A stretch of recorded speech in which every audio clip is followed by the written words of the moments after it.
Olá pessoal, tudo bem? Bom, vamos aproveitar já de início, como de costume, né? Peço para que todos compartilhem esse vídeo, muito importante. Manda lá para o grupo dos amigos, para o grupo da família, enfim. E também, muito importante, inscrevam-se no canal, porque isso vai ajudar com que esse canal chegue a mais pessoas. E o mais importante, sempre mandem as críticas, façam comentários e principalmente sugiram temas, porque esse canal, a intenção nossa aqui é fazer dele um canal de diálogo, fomentar o diálogo, mas principalmente a reflexão crítica, tudo bem? Bom, vamos já entrando aqui, eu quero falar de um assunto que é da extrema importância, um assunto que tem balançado Brasília, né? Pela primeira vez, de fato, nós estamos sentindo o laranjal todo se movendo. Afinal de contas, um funcionário público na gestão Bolsonaro pode ser a Elba de Fernando Collor de Mello, né? Quem se lembra da Elba? Mas isso a gente fala numa outra hora. Veja bem, Luiz Ricardo Fernandes Miranda, um funcionário concursado, público, concursado, né? Funcionário de carreira, que cuidava da parte de logística do Ministério da Saúde.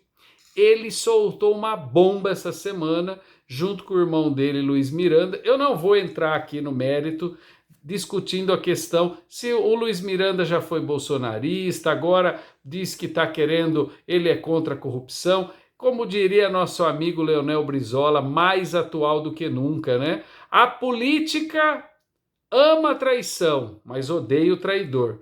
Enfim, nós temos essa bomba que é um superfaturamento. Veja que interessante. O governo Bolsonaro alega que não comprou outras vacinas porque não tinha até então a aprovação da Anvisa.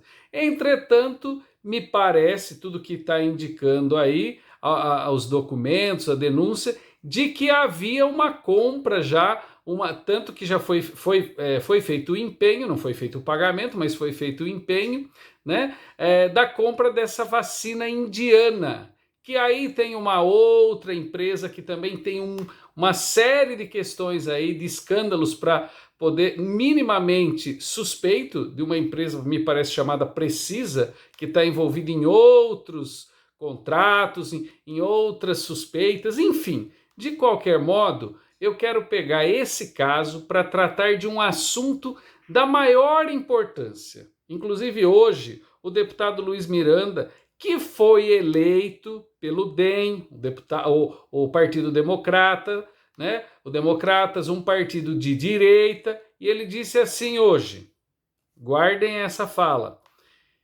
se meu irmão não fosse um funcionário concursado, ele não estaria aqui fazendo essa denúncia. Veja como isso é importante. Se ele não fosse um funcionário de carreira concursado, mas um funcionário comissionado, ele não estaria fazendo isso. E aí ele diz: por isso mudei, não sou mais a favor da reforma administrativa, vou votar contra. Nós vamos discutir num outro vídeo essa questão da reforma administrativa.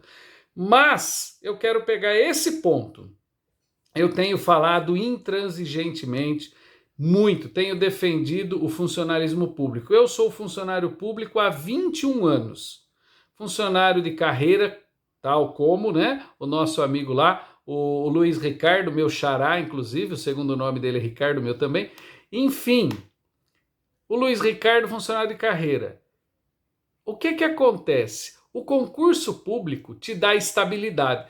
Tem muita gente por aí que, por não conhecer, inclusive, o que é o funcionário público, sai falando coisas fáceis que a própria mídia ajuda a divulgar. Funcionário público ganha muito dinheiro, funcionário público não gosta de trabalhar. Veja, nós estamos vendo nessa pandemia. Se não, primeira coisa, se não fosse o SUS, provavelmente não seria apenas 500 e tantos mil, que já não é apenas, é muito, mas seria muito mais do que 500 mil se nós não tivéssemos o SUS, né, que está fazendo assim um serviço exemplar na questão do combate à pandemia, a despeito de toda ingerência do Ministério da Saúde. Agora veja bem, um funcionário público concursado colocando o presidente na berlinda.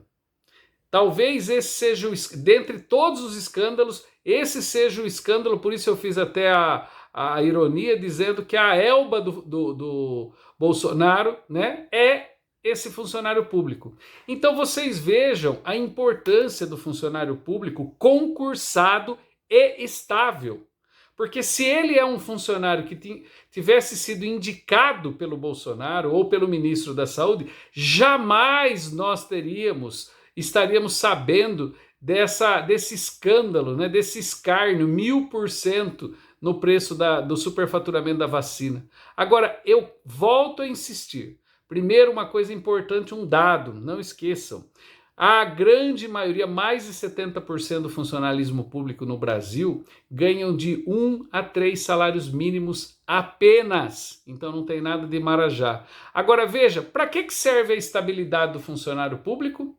Para isso. Porque quando o funcionário público ele está diante do crime, está diante de uma suspeita de fraude, ele está diante de um chefe que pede para ele fazer algo que vai contra os interesses do Estado, os interesses do bem comum, ele tem a possibilidade de fazer isso que o Luiz Miranda, a gente não sabe até onde isso vai, né? De qualquer forma, é a estabilidade dele que garante essa denúncia.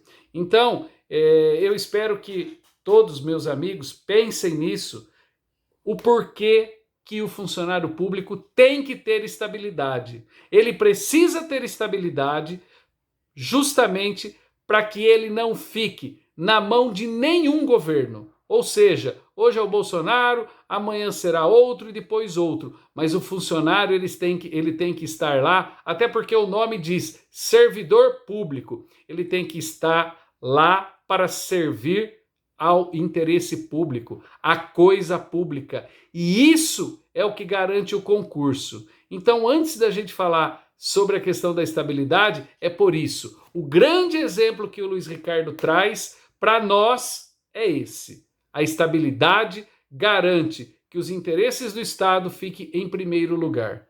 Então, eu espero que isso sirva para que a gente, de uma vez por todas, entenda do porquê a estabilidade de um funcionário público. Eu sei que eu estou sendo repetitivo, mas veja, um funcionário público concursado de carreira está colocando a República em frangalhos. Está deixando, como diria, o rei está nu.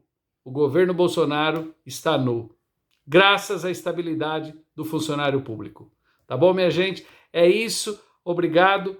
E, por favor, comentem. Vamos falar sobre isso. Vamos fomentar essa discussão da grande importância que tem o servidor público para esse país, que tem jeito sim. Depende de nós.